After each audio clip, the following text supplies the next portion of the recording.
चलिए पहले मेरा काम देखिए, उसके बाद आप मुझे नंबर दीजिए। हाँ। ये हमारा देखिए फ्लाईओवर जो है, ये जो मार्ग है मुख्य मार्ग है जो प्रयागराज को जोड़ता है। अच्छा, ये आप जो देख रहे हैं, हाँ। ये मैंने बस अड्डा बनवाया था। ये हमारा जो फायर स्टेशन है, इसको भी मैंने पिछले ही कार्यकाल में इसको बनवा दिया था, लगभग 1.5 करोड़ की लागत से। यह कृषि कल्याण केंद्र बन रहा है। और ये आप जो स्टेडियम देख रहे हैं, यहाँ तलवारबाजी, जूडो, कराटा, बैडमिंटन, यहाँ पर ग्रामीण स्तर के बच्चों को यहाँ पर सिखाया जाएगा। ये आप देख रहे हैं पीली नदी, और ये पूरी तरीके से मृत हो गई थी। आपने इसको खुदाई करवाई? पूरी खुदाई करवाई, पूरी नदी ये जीवित हो गई है। इस ITI में 12 ट्रेड में पढ़ाई होती है। हाँ। और उन 12 ट्रेड में लगभग अगर मैं कहूँ तो 200 बच्चे शिक्षारत हैं यहाँ पर। तो सैकड़ों गांव इस पुल के माध्यम से जुड़ेंगे और ये पुल लगभग कंप्लीट हो गया है। जय जय परशुराम महादेव, परशुराम की, परशुराम की। श्री केशव मौर्य जी और श्री सुनील बंसल जी, ये दोनों मेरे राजनीतिक गुरु और भगवान हैं। आप इतना कुछ बोल रहे हैं धनंजय सिंह जी को लेकर, आपको कहीं डर और नहीं लगता? मैं अपने माँ बाप और भगवान के अलावा किसी से नहीं डरता हूँ। डर के आगे जीत है। उसी डर को और खत्म करने के लिए 18,000 फीट से कूद गया था। सिर्फ दोस्तों ने चैलेंज किया, कूद गया। योगी सरकार के 4 साल हो गए और अब 2027 का चुनाव दहलीज पर है। ऐसे में द रेडिंग एक नया शो शुरू कर रहा है विधायकों के साथ, और हम पहुंचे हैं जौनपुर के बदलापुर विधानसभा में। और ये विधानसभा है रमेश मिश्रा की। मिश्रा जी नमस्कार पांडे जी। अरे आप तो यहाँ जनता दर्शन कर रहे हैं, तो हम पहुंच गए हैं आपके पास जी। चलकर ये जानने की आखिर 4 साल में ऐसा आपने क्या किया है और जनता आप पर क्यों भरोसा करे, और ये भी कोशिश करेंगे कि 4 साल अभी के और पिछले 5 साल यानी लगभग 9 साल से ज्यादा से ये विधायक हैं, 2 टर्म के विधायक हैं। जनता ने बहुत भरोसा किया आप पर, तो आपके क्षेत्र में भी चलेंगे, समाज में भी चलेंगे, लोगों से भी बात करेंगे और देखेंगे कि जौनपुर के ये लाल कितने सफल हैं और लोग आप पर आगे क्यों भरोसा करें और क्यों आपको वोट करें।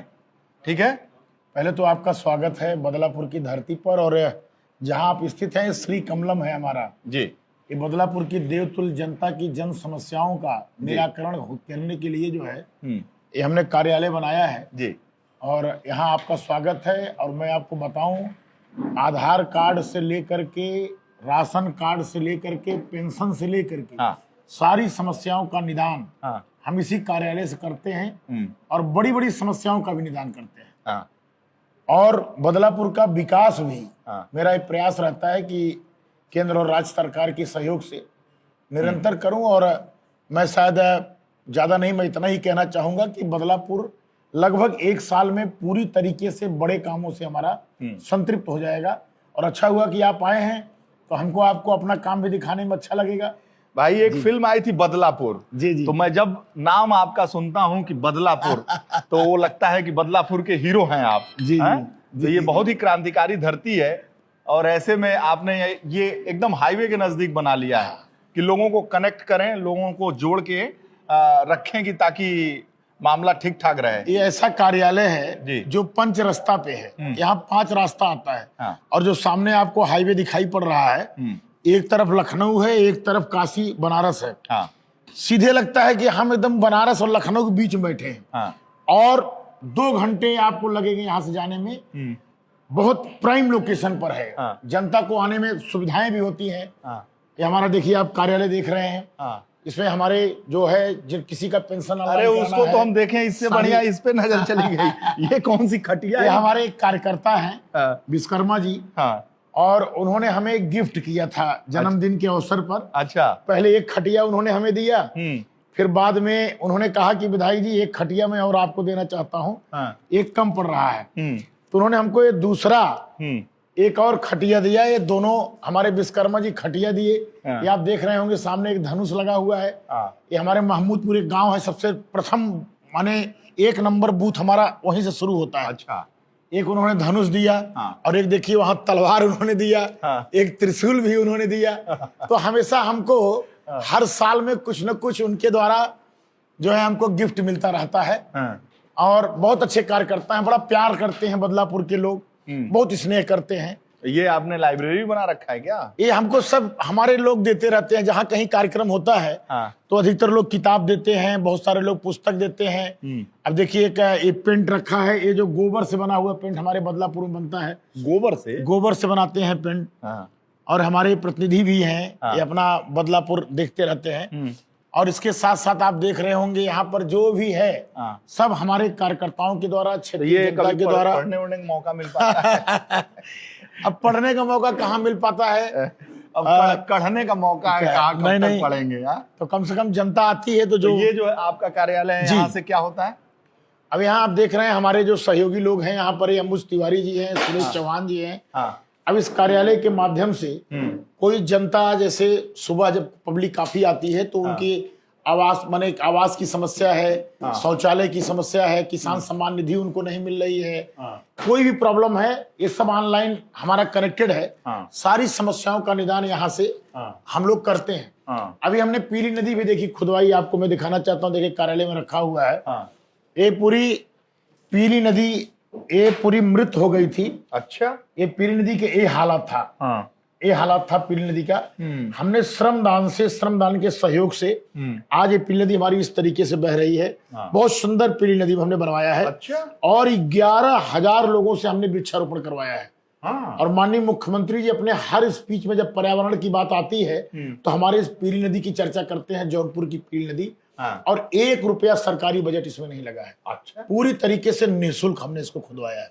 अरे वाह। ये हमारे समझ से प्रदेश का पहला ये नदी होगा जो पूरी तरीके से मृत हो गई थी और उसको हम लोगों ने जन सहयोग से इसको खुदवाया। तो प्रधानमंत्री मोदी जी तक खबर पहुंचे तो हमने सबको मेल किया है, CR पाटिल साहब को मेल किया है, प्रधानमंत्री जी को किया है, सबको किया है। और कई जगह से मेरे पास लगभग अगर मैं कहूं तो केंद्र सरकार के सभी मंत्रियों, प्रदेश सरकार के सभी मंत्री का हमारे पास पत्र भी आ गया है, बधाई संदेश भी आ गया है, मुख्यमंत्री जी का भी आ गया है। अभी प्रधानमंत्री जी का बधाई संदेश हम बल्कि नहीं मांगे थे, मिलने का समय मांगे थे, मिल जाएगा समय नहीं, इस रिपोर्ट देखने के बाद। बस यही इच्छा है कि प्रधानमंत्री जी से एक बार मुलाकात हो जाए, क्योंकि पर्यावरण के प्रेमी हैं और उन्हीं की प्रेरणा से मैंने पीली नदी को खुदवाने का काम किया है। बहुत बड़ा योगदान इसमें हमारे प्रधानमंत्री जी का है, उनका पर्यावरण के प्रति प्रेम देख करके। जी, योगी जी भी तो है इसमें, आइए करें वसुधा का। ये योगी जी ने हमारे पीली नदी का जिक्र किया था इस संदेश में, यहाँ इन्होंने देखिए इसमें बोला भी है।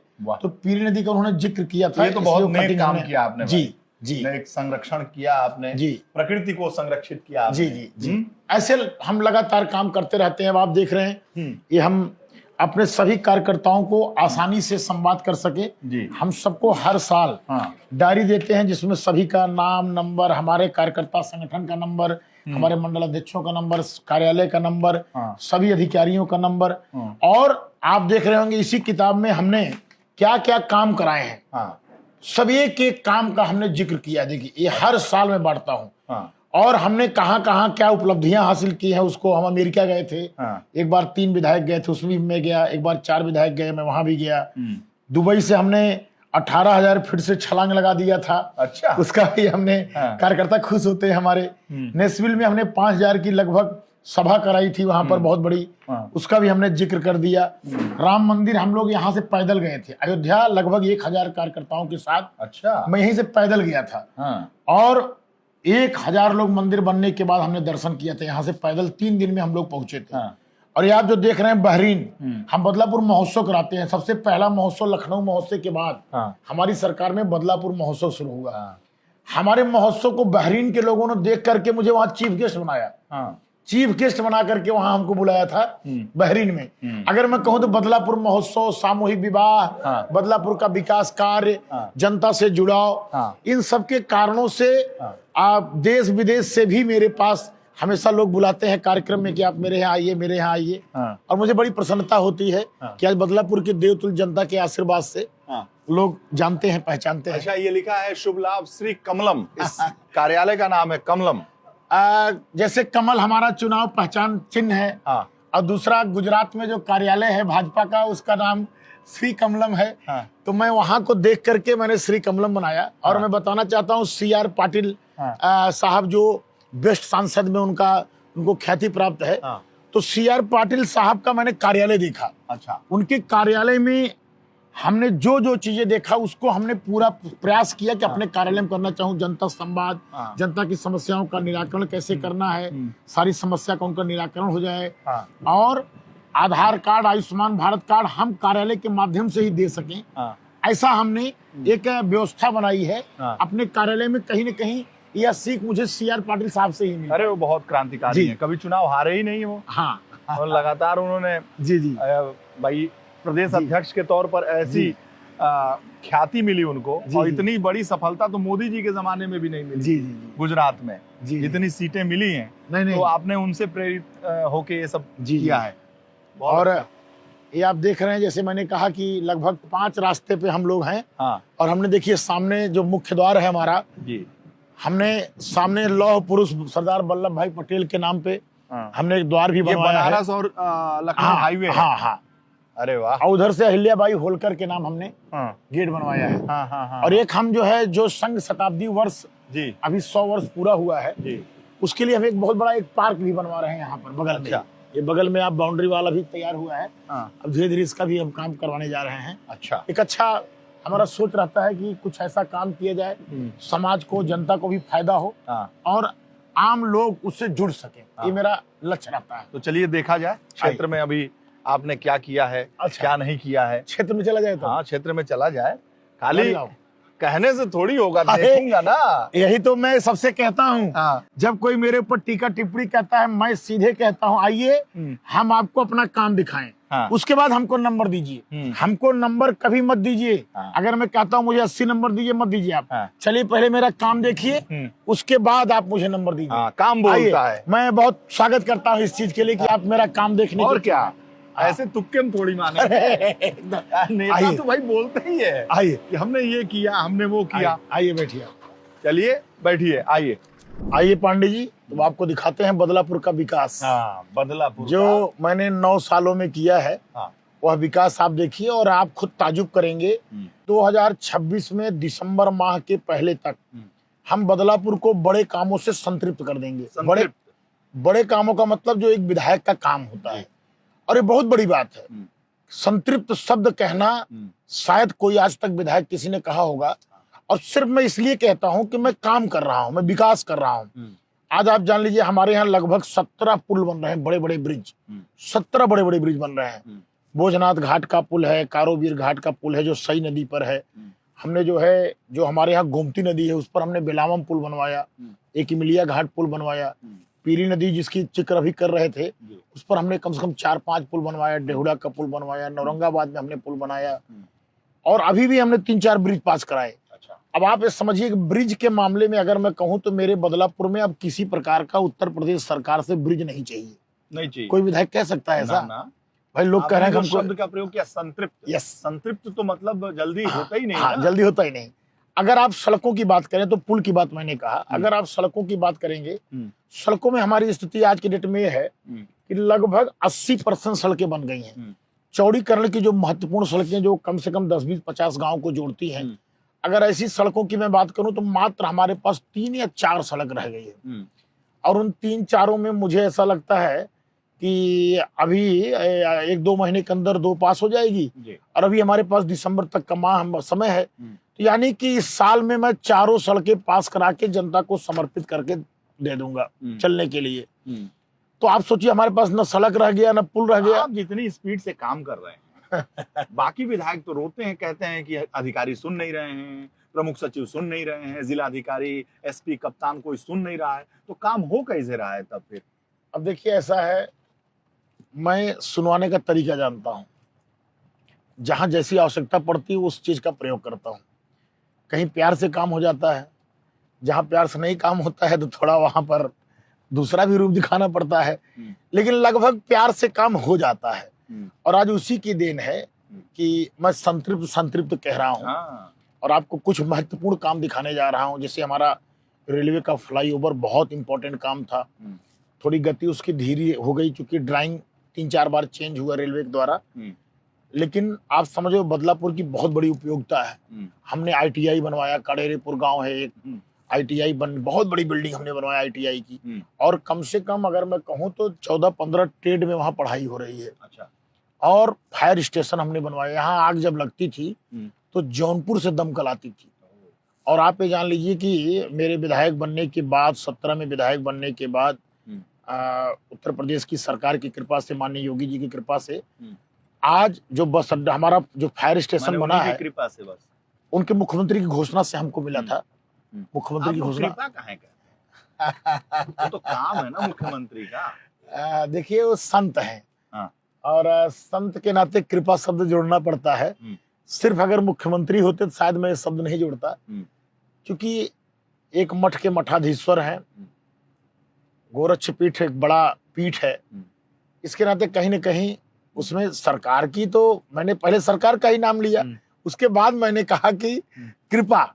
कृपा इसलिए कि एक संत आज हमारे इस प्रदेश के मुख्यमंत्री हैं। आपके बेटे की शादी में आ गए इसलिए आपका प्यार बढ़ गया लग रहा है। अरे नहीं पांडे जी, अरे ऐसी बात नहीं है, मुख्यमंत्री जी तो हर जगह जाते हैं। आप ही तो थे 22 के चुनाव में बगावत करने वाले। नहीं, सबसे पहले अपने मुखार बिंदु से हुंकार भरने वाले। मैंने क्या कहा था, आपने हमारे शब्द को नहीं, सीएम साहब सेट कर दिया। नहीं पांडे जी ऐसी बात नहीं, आप थोड़ा ध्यान समझिए। मैंने जब लोकसभा के चुनाव के बाद, जिस आप मेरे वक्तव्य की आप चर्चा भी आपने छेड़ी है, लोकसभा चुनाव के बाद थी। हुआ क्या था कि लोकसभा के चुनाव के बाद जब मैं सीट हारा, हमारे यहाँ भी लगभग 8,000-10,000 वोट कट गया था, तो मैं फ्रस्ट्रेट हो गया कि मैं इतना मेहनत करता हूँ, इतना मैंने बदलापुर में विकास कराया, उसके बाद भी मैं हार गया लोकसभा के चुनाव में, और जौनपुर में हार गया, कई सीटें हम लोग प्रदेश में हार गए। तो जब मैंने उसकी समीक्षा किया तो पहला चीज तो वोट की कमी, अधिकारियों की मनबढ़ाई, ये मैं लोकसभा चुनाव में बता रहा हूँ, अधिकारियों की मनबढ़ाई, और अधिकारियों की मनबढ़ाई के साथ साथ हमारा वोट कटना। दूसरा, कार्यकर्ता एक्टिव नहीं थे, पता नहीं क्यों, एकदम जैसे उनका कोई तहसील में नहीं सुन रहा था, थाने पे नहीं सुन रहा था, तो बड़ा वो अजीब तरीके से उनका भाव था कि ठीक है हम भाजपा में हैं, हम जाके अपना वोट डाल देंगे, लेकिन हम किसी से कहने नहीं जाएंगे, हम घर से बाहर नहीं निकलेंगे, हम मेहनत नहीं करेंगे। बड़ा नीरस टाइप का था। और आम जनता में क्या था, अखिलेश यादव ने इतना भ्रम पैदा कर दिया था कि संविधान खतरे में पड़ गया है, आरक्षण खतरे में पड़ गया है, संविधान पे अब मोदी जी का फोटो आ जाएगा, ऐसा ऐसा करके इतना ज्यादा भ्रमित कर दिए थे। अब मैं यह भ्रम देख करके मैं वही चिंता किया कि आखिर हम इनके भ्रम को क्यों नहीं तोड़ पाए।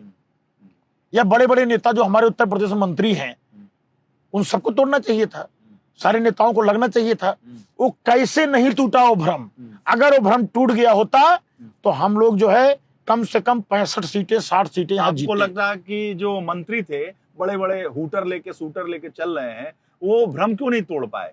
भाई अब आप बताइए, उस समाज के, अगर मान लीजिए कोई दलित समाज में अगर कोई भ्रम पैदा किया है कि आरक्षण खतरे में है, संविधान खतरे में है, तो समाज के नेता को जागरूक होना चाहिए था। उसी कोटे से तो मंत्री है वो, अब उसी कोटे से तो मंत्री है। तो वही चीज सभी समाज के लोगों के हैं, जितने समाज के लोग थे।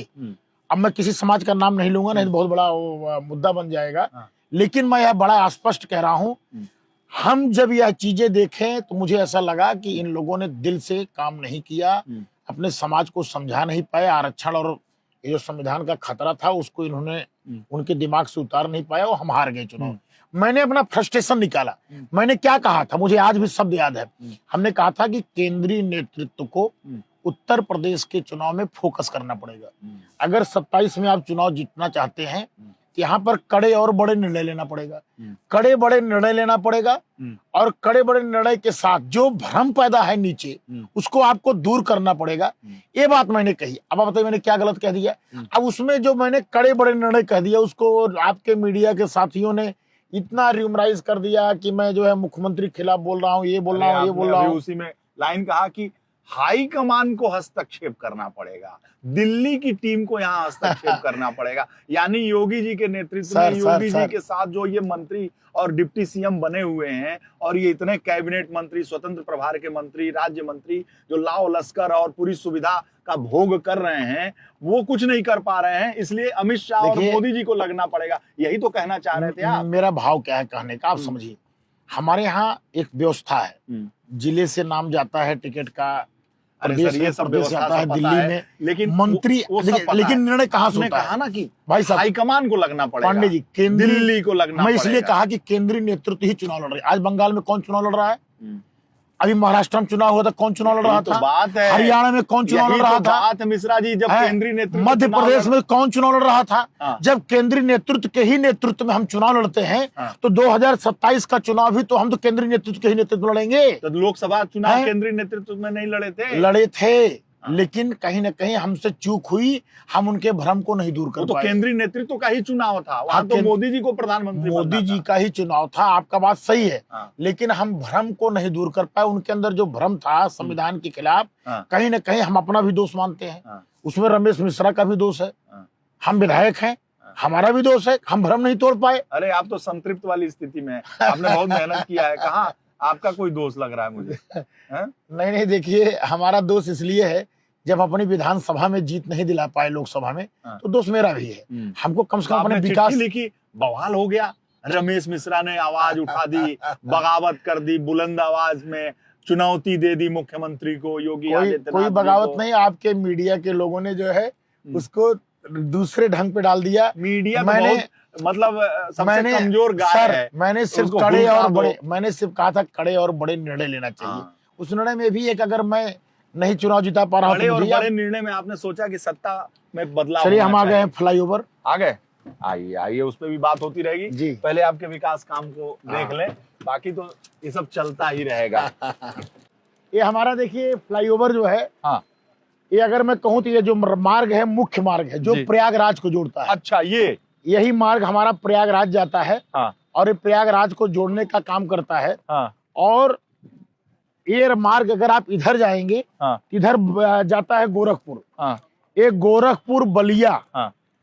और प्रयागराज को जोड़ने वाला अच्छा, ये मुख्य मार्ग है। गोरखपुर, बलिया और प्रयागराज। हाँ। तो यहाँ पर हमेशा जाम लगता था। अच्छा। ये फ्लाईओवर आगे माने हमारा रेलवे स्टेशन है श्री कृष्णा नगर, अच्छा। तो यहाँ पर जो है पूरा भयंकर जाम लगता था। यह काम वैसे सांसद का था, मेरा काम नहीं था। सांसद का। लेकिन हमारे यहाँ दुर्भाग्य है कि हमारे यहाँ सांसद इसके पहले श्याम सिंह यादव बने, हाँ। वो कभी यहाँ दिखाई नहीं पड़े, कोई उनका मतलब नहीं था। हाँ। फिर उसके बाद बाबू सिंह कुशवाहा यहाँ सांसद बने। बाबू सिंह कुशवाहा, हाँ, बड़ा नाम बहुत है। प्रतापी नाम है। वो भी कभी यहाँ दिखाई नहीं पड़े। अब कुशवाहा बिरादरी के सबसे बड़े चेहरे हैं वो। नहीं, अब तो हमारे पास सम्राट चौधरी बन गए हैं, हमारे पास बिहार के मुख्यमंत्री। पद वोद से कुछ नहीं होता है, काम से अरे होता नहीं है। साहब, हाँ। बिहार के हमारे मुख्यमंत्री सम्राट चौधरी जी हैं, हरियाणा के मुख्यमंत्री हमारे सैनी समाज से आते मोहन हैं, यादव बैठे हुए हैं वहाँ डिप्टी- मध्य प्रदेश में, हमारे और सारे डिप्टी- यादव यूपी के अखिलेश यादव के साथ हैं। अरे अब धीरे धीरे भ्रम टूटेगा यादवों का भी। हाँ। हैं, केशव मौर्य जी हमारे खुद ही डिप्टी सीएम हैं, तो ऐसी बात नहीं, हम तो हर समाज के लिए बात करते हैं। हाँ। अब रही बात, सांसद ने जब यह काम नहीं किया, तब मैं लगा, मैं रेल मंत्री जी के यहाँ गया, नितिन गडकरी जी के यहाँ गया, तो उनके यहाँ से मैं कई बार डिमांड किया, तो उन्होंने मुझे यह रेलवे फ्लाईओवर की संस्तुति दिया। उत्तर प्रदेश सरकार ने भी इसकी संस्तुति दिया। आज आप देख रहे हैं कि हमारा फ्लाईओवर लगातार बहुत तीव्र गति से काम चल रहा है। और मेरा ये मानना है कि 4 से 5 महीने के अंदर यह हमारा फ्लाईओवर तैयार हो जाएगा। लगभग ये 48 करोड़ रुपए की लागत से बन रहा है। ये बड़ी समस्या ये बहुत बड़ी समस्या और बहुत बड़ा हमारे बदलापुर का प्रोजेक्ट भी है। ये आप जो प्रोजेक्ट देख रहे हैं बहुत बड़ा प्रोजेक्ट है। हाँ। और मैं धन्यवाद देता हूं इस देश के प्रधानमंत्री नरेंद्र मोदी जी को, हाँ। और इस प्रदेश के मुख्यमंत्री श्री योगी आदित्यनाथ जी को, हाँ। जिनके आशीर्वाद से यह जो है इतना बड़ा ब्रिज हमारा जो है तैयार हो पा रहा है। योगी जी की कृपा से। हाँ? भाई मैं कृपा बार बार इसलिए कहूंगा हाँ। कि आप समझिए हमारी बात। वो संत हैं। मैं भी समझ गया है। आप इस बार लड़के की शादी में आ गए थे, मामला आपका अब इस समय ठीक हो गया है, बहुत मधुर संबंध हो गया है। इस वक्त कृपा बरस गई है आपके अब आप ऊपर। उसको घुमा रहे हैं। वो हमारे मुख्यमंत्री के साथ साथ संत भी हैं। हाँ। मैं फिर वही कहूंगा, हाँ। जितनी बार आप पूछेंगे हर बार मैं यही कहूंगा हाँ। कि मुख्यमंत्री तो हैं ही, साथ में संत भी हैं, महाराज भी हैं, इसलिए कृपा, गोरक्ष पीठाधीश्वर भी हैं, गोरक्ष पीठाधीश्वर भी हैं। हाँ। इसलिए मैं तो कृपा कहूंगा ही हाँ। कि कृपा उनकी है। नहीं ठीक है, बड़ा काम है ये जी। तो इस काम के अलावा भी चलें, कुछ और भी किए? अभी मैं आपको ले चलता हूँ अपने जो है बस अड्डे पर, बस अड्डे जो बहुत अच्छा हमने बस अड्डा बनवाया है। और आप ये जान लीजिए नगर पंचायत है हमारा। हाँ। और हमारे चेयरमैन साहब भी हमारे साथ में आ गए हैं। इनका घर भी बगल में ही है। अब जान लीजिए यहाँ पर भी भाजपा का पहली बार चेयरमैन यहाँ पर बने हैं और नगर पंचायत में भी आप जान लीजिए लगातार विकास का कार्य हो रहा है, भयंकर, बहुत अच्छा काम हो रहा है। बस अड्डे पे चलते हैं, चलिए आपको बस अड्डे पे ले चलते हैं। चलिए। और बहुत सुंदर बस अड्डा आपको लगेगा, आप राजमहल में आप जा रहे हैं इतना। अच्छा, हाँ, तो आपके मित्र दयाशंकर सिंह दे दिए हैं क्या? वो जो है पहले ही बन गया था हमारा, उसके पहले ही। अच्छा, हुआ क्या कि पिछली बार जो है मुख्यमंत्री जी ने 3 ऑप्शन दिया था कि हर विधायक 2-3 काम वो बताएं कि क्या नाम है, क्या क्या वो काम चाहते हैं, प्रायोरिटी क्या है। जो हमारी 3 मांगे थी माननीय मुख्यमंत्री जी से, ITI, फायर स्टेशन, बस अड्डा, जब मैं 17 में विधायक बना, तीनों उन्होंने मेरी मांग पूरी कर दिया और आज तीनों बन करके चालू हो गए।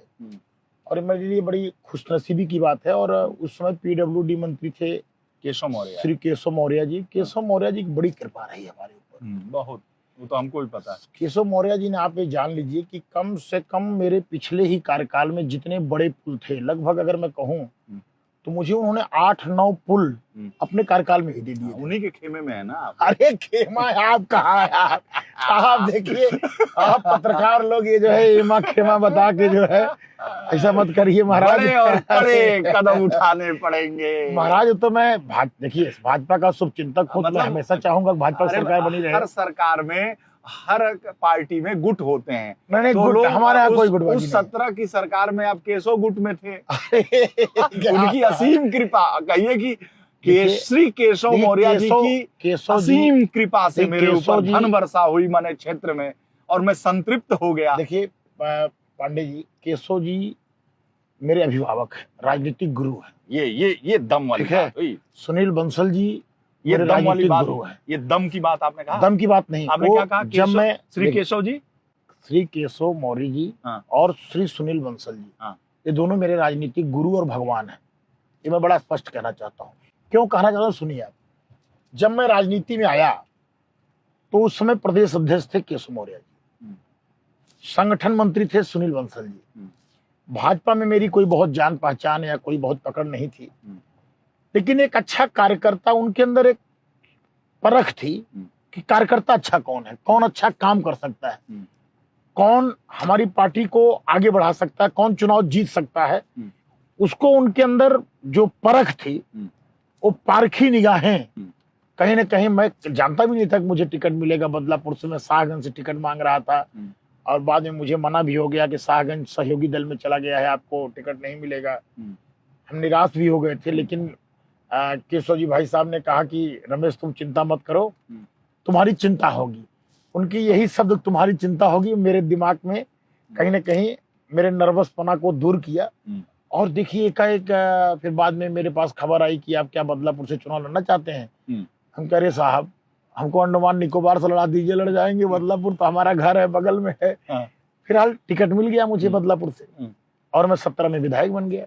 तो कहीं न कहीं यह पारखी नजरें जो बंसल जी की और केशव जी की थी, उनके ही आशीर्वाद से मुझे कमल का सिंबल मिला। तो उनको अगर मैं भूल जाऊंगा तो कहीं ना कहीं मुझे ईश्वर नहीं माफ करेगा। इसलिए मैं जो सत्य है उसको बताने में मुझे कोई गुरेज नहीं है। और आज उनकी कृपा से ही मैं विधायक बना 17 में, फिर 22 में मुझे टिकट मिला, फिर 22 में विधायक बना। उन्हीं लोगों की कृपा से। भाई 22 में भी संगठन मंत्री वो थे, प्रदेश अध्यक्ष केशव जी नहीं थे, लेकिन आशीर्वाद तो था, खूब आशीर्वाद था। कोर कमेटी के मेंबर तो थे। कोर कमेटी के मेंबर तो थे। तो कुल मिला जुला के राजनीतिक मेरी शुरुआत अगर किसी ने किया है तो मेरे दो एक गॉड ने, राजनीतिक गॉड ने किया है, केशव जी और बंसल जी ने। यार मिश्रा जी, ये तो आप मर्द वाली बात कहें। मतलब आप मेरे द रेडिंग पे इतने खुलकर इस अंदाज में आप कह रहे हैं कि मेरे 2 भगवान, केशव मौर्य और सुनील बंसल, यस राइट, आज भी और ऑन रिकॉर्ड कह रहे हैं, ऑन रिकॉर्ड कर हमेशा रहेंगे। और ये भी जानते हुए कि ये जो इंटरव्यू है वो अन्य लोगों के पास भी जाएगा। मुझे प्रदेश और देश में इसी में नाम पे जाना ही जाता है। मैं कई बार अपने स्पीच, कभी आप हमारे साथ रहिएगा, मैं पब्लिक में जब स्पीच देता हूँ तो मैं कई बार मैं कहता हूँ ये बात को कि मैं नहीं बोलता हूँ, जब मैं माइक पकड़ता हूँ तो मैं शीतला माई का बहुत बड़ा भक्त हूँ और साथ में ही मैहर माई का। तो मैं मैहर माई दर्शन करने जाता हूँ और कुछ नहीं मांगता हूँ उनसे। मैं इतना मानता हूँ माई आज के बाद मैं जो भी बोलूंगा, जो आप बुलवाएंगे वही बोलूंगा। तो मैं कहाँ बोलता हूँ, तब भाई माई जो कहती है वही मैं बोलता हूँ। तब मैं डंके की चोट पे जो कहना है कह रहा हूँ, उसमें क्या, मैं बेबाकी के लिए जाना चाहता हूँ। हाँ, बेबाकी के लिए जाना चाहता हूँ। तो रही बात है, सबको यही करना चाहिए। बहुत सारे लोग, मैं नेताओं को देखता हूँ कि जिनके आशीर्वाद से जिनको पहचान मिलती है बाद में उनको भूल जाते हैं, और जब कुछ बड़े बन जाते हैं, कुछ अच्छे पद पे आ जाते हैं, वो भूल जाते हैं और उनको याद नहीं रहता उनके बारे में, उनका नाम नहीं याद रहता। लेकिन उनको आज नहीं कल पश्चाताप तो करना ही पड़ेगा। तो हम पश्चाताप क्यों करें, हम अपने गुरुओं को याद किए रहे, क्या दिक्कत है कि नहीं? ऐसे में योगी जी से डर नहीं लगता? अरे भाई, वो हमारे मुख्यमंत्री हैं।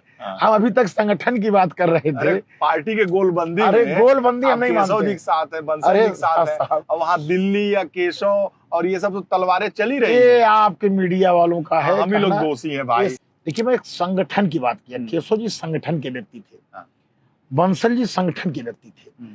तो उस समय तो मुख्यमंत्री का नाम भी नहीं योगी जी का था।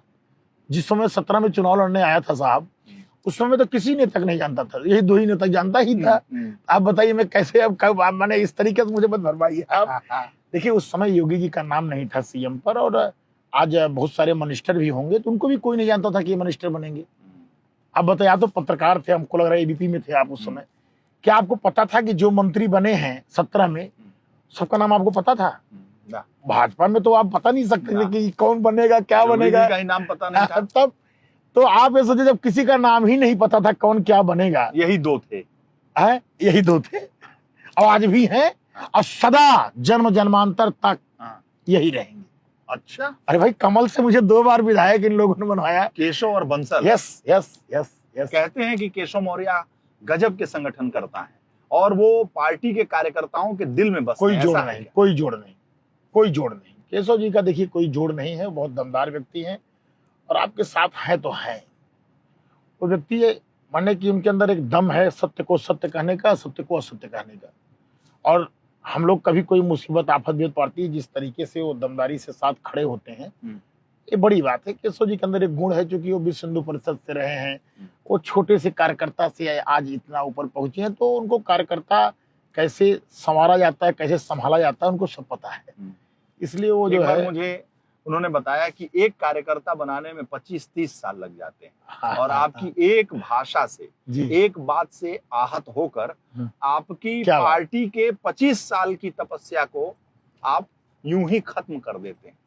यानी आपने कार्यकर्ता को बनाने में 25 साल का वक्त लिया और एक शब्द से आहत करके उसे तोड़ दिया। वो कांग्रेस, समाजवादी और बसपा का और दूसरी पार्टियों का रास्ता देख लेता है। ये पंडित दीनदयाल उपाध्याय का, पंडित जी का मामला जरूर भी है। और उसके अलावा पंडित दीनदयाल उपाध्याय के पार्क के अलावा ये हमने अशोक स्तंभ भी लगवाया है यहाँ पर।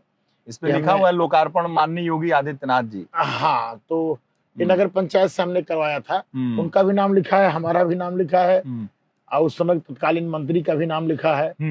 तो ये हमने पार्क बनवाया था, जगह इतनी बची थी। ऊपर ब्रिजेश सिंह प्रिंसू भी दिख रहे हैं, ब्रिजेश सिंह प्रिंसू। हाँ, ये मिलती है दूसरी बार। पहली बार तो बसपा से हुए थे, अब की बार भारतीय जनता पार्टी ने उनको टिकट दे करके। धनंजय सिंह के बहुत करीबी हैं ये भाई, एकदम मैं इसमें सहमत हूँ आपकी बात से। अक्सर साथ में रील उल में साथ ही दिखते हैं। अक्सर नहीं, परमानेंट। हाँ, तो ये प्रिंसू जी धनंजय जी के बहुत करीबी हैं। अब करीबी क्या, दोनों एक ही हैं। दोनों अगर मैं कहूँ तो एक ही हैं, दोनों में कोई अंतर नहीं है। राम लक्ष्मण की बड़ी, उससे भी बड़ी जोड़ी। राम लक्ष्मण की जोड़ी से बड़ी जोड़ी भी कह सकते हैं आप। होना भी चाहिए, ऐसी मित्रता होनी चाहिए, क्योंकि जहां तक मुझे लोगों ने बताया कि प्रिंसू को सबसे पहले धनंजय सिंह ने ही जो है उनको ब्लॉक प्रमुख बनवाया, फिर एमएलसी बनवाया। अगर धनंजय ने प्रिंसू के लिए किया है तो प्रिंसू को साथ निभाना भी चाहिए, भले वो किसी दल में हो, किसी दल में हो। नहीं, बोर्ड देख के बात याद आ गई ना भाई। बहुत रील उल में साथी दिखते हैं एकदम। मैं तो कह रहा हूँ परमानेंट साथी हैं। परमानेंट साथी। हाँ, ये बात आप सही कह रहे हैं। अच्छा, बात हो रही थी केशव जी की। और मैं आपको बता रहा था कि कैसे एक कार्यकर्ता टूट जाता है, 25 साल की तपस्या भंग हो जाती है। कार्यकर्ता बनाना बहुत कठिन काम होता है, और बिगड़ना तो एक छोटी सी बात बुरा लग गई तो आप जान लीजिए कार्यकर्ता हमारा बिगड़ गया। अब देखिए, आप हमारे बस अड्डे पे आ गए। ये आप जो देख रहे हैं, ये मैंने बस अड्डा बनवाया था। अच्छा। और बहुत सुंदर बस अड्डा, और सबसे बड़ी बात यह है कि बस अड्डा तो हमारा 2022 में बन गया था, लेकिन अभी हमको जो अभी परिवहन मंत्री हैं दयाशंकर सिंह जी, उन्होंने 5.5 करोड़ रुपए की लागत से अभी हमको चार्जिंग स्टेशन दे दिया। और मैं आपको कहूं तो ये आप जान लीजिए कि यह बस अड्डा हमारे लिए बहुत उपयोगी भी है, हमारे क्षेत्र के लिए। और ये लखनऊ और बनारस के मध्य में है, और लखनऊ बनारस के बीच का एक बहुत प्रमुख बस अड्डा है। और मैंने इसकी प्रमुखता को जब सदन में बात रखी, और मैंने जब दयाशंकर सिंह जी मंत्री जी को बताया, तो उन्होंने इस बस अड्डे पर लगभग 5.5 करोड़ रुपए की लागत से यहाँ पर चार्जिंग स्टेशन दे दिया है। और अब जल्द ही यहाँ पर आप देख रहे हैं, अभी तो थोड़ा यहाँ पर आवागमन कम है, बसों की संख्या कम है, क्योंकि जौनपुर से आना जाना होता है। अब यहाँ पर हम पूरा चार्जिंग स्टेशन लगवा रहे हैं लगभग 5.5 करोड़ रुपए की लागत से। जब यहाँ चार्जिंग स्टेशन लग जाएगा, एक साथ यहाँ लगभग 5 बसें यहाँ पर चार्ज होंगी। और चूंकि हमारी सरकार जो है धीरे धीरे जो है ई बसों पर ज्यादा आ रही है, क्योंकि आप तेल का संकट देख रहे हैं, गैस का संकट देख रहे हैं, और कहीं ना कहीं हमारे मोदी जी का सपना है कि हम लोग आत्मनिर्भर भारत कैसे बने।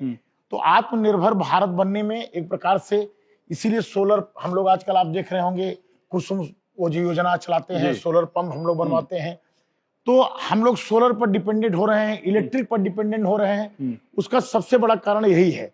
अब यहाँ जल्द ही काम शुरू होने वाला है, और जब ई बस बन जाएगा तो आप जान लीजिए कि जितनी भी गोरखपुर, प्रयागराज, लखनऊ, ये सब जितनी भी जाने वाली बसें हैं, उनका सबसे बड़ा चार्जिंग सेंटर पॉइंट आपका यही रहेगा। और ये बहुत प्रमुख मांग हमारी थी, उसको हमारी सरकार ने पूरा किया।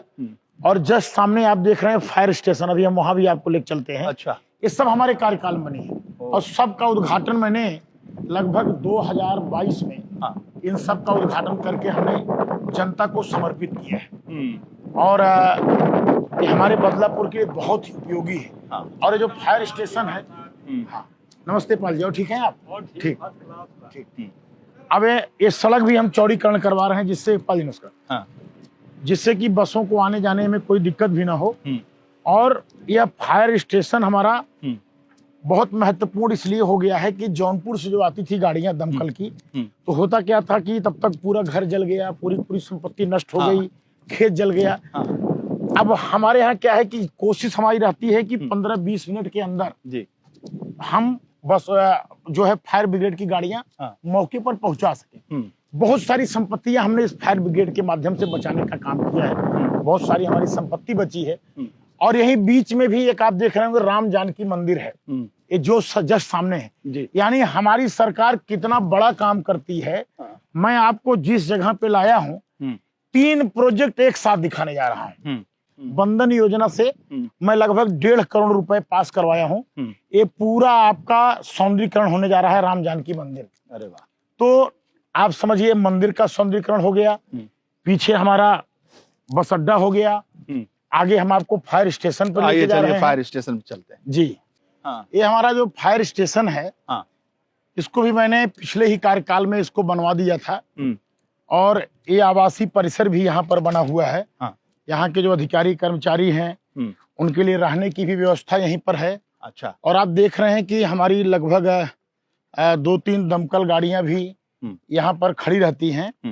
और मैं यह दावे के साथ कह सकता हूं कि आज बदलापुर की लगभग संपत्तियों को बचाने का काम हमारा ये फायर ब्रिगेड कर रहा है।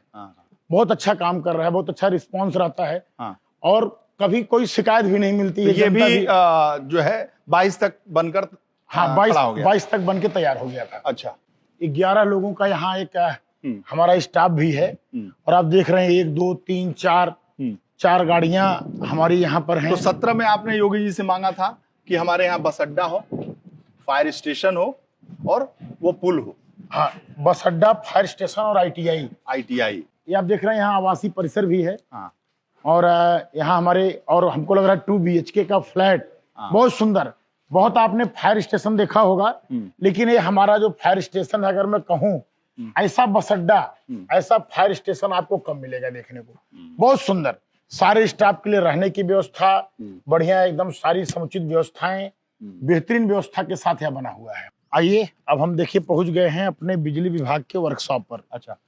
और यह वर्कशॉप बहुत महत्वपूर्ण होता है, और आप ये जान लीजिए शायद किसी विधानसभा में आपको वर्कशॉप मिलेगा, सब स्टेशन मिलेंगे लेकिन वर्कशॉप नहीं मिलेगा। यहाँ ट्रांसफार्मरों की रिपेयरिंग होती है। अच्छा। और सबसे बड़ी बात यह है, यहाँ जो है 63 किलोवाट, 10 किलोवाट, अभी 10 किलोवाट शायद शुरू कर दिए हैं, और 10 MVA तक ये बड़े बड़े ट्रांसफार्मर आप देख रहे हैं। इतने बड़े बड़े ट्रांसफार्मरों का रिपेयरिंग हमारे बदलापुर जैसे ग्रामीण क्षेत्र में हो रहा है। और मैं आपको बताऊं कि पहले पूरे जनपद में मात्र एक वर्कशॉप था, जौनपुर में भंडरिया में जी, और यहाँ से जाता था भंडरिया, और बड़े ट्रांसफार्मर जाते थे प्रयागराज जी, इलाहाबाद में ही एक था और कहीं था ही नहीं बनने के लिए। लेकिन श्रीकांत शर्मा जी उस समय मिनिस्टर थे, और मैंने उनसे आग्रह किया था, बाद में उनके समय में स्वीकृति मिल गई थी, और AK शर्मा जी के समय में हमें धन आवंटित हो गया। और बहुत बढ़िया वर्कशॉप आप देख रहे हैं, पूरा हमारा आज बन के तैयार हो गया है। क्योंकि ट्रांसफार्मर अगर मैं कहूं तो गांव में हजारों की संख्या में लगे होते हैं। सबसे बड़ी समस्या है ये ट्रांसफार्मर की होती है। जल गया तो जल गया। अब हमारे यहाँ खुद ट्रांसफार्मर बनने लगा है, तो अगल बगल के 2-4 जनपदों में यहाँ ट्रांसफार्मर जाएगा आने वाले समय में। बताइए, ये इतना बड़ा वर्कशॉप है। ये देखिए बना हुआ हमारा ट्रांसफार्मर है, यहाँ हमारा ट्रांसफार्मर निर्माण हो रहा है, यहाँ बाकायदे चेंबर भी बन गया है। और गांव में ट्रांसफार्मर जलना और जलने के बाद फिर लगना एक बहुत बड़ा काम है। वहां लाइन लगाना, पहले तो पैसा लगता था, तो हमारी सरकार में सब ऑनलाइन सिस्टम हो गया, कम समय में सब कुछ बदली हो जा रहा है।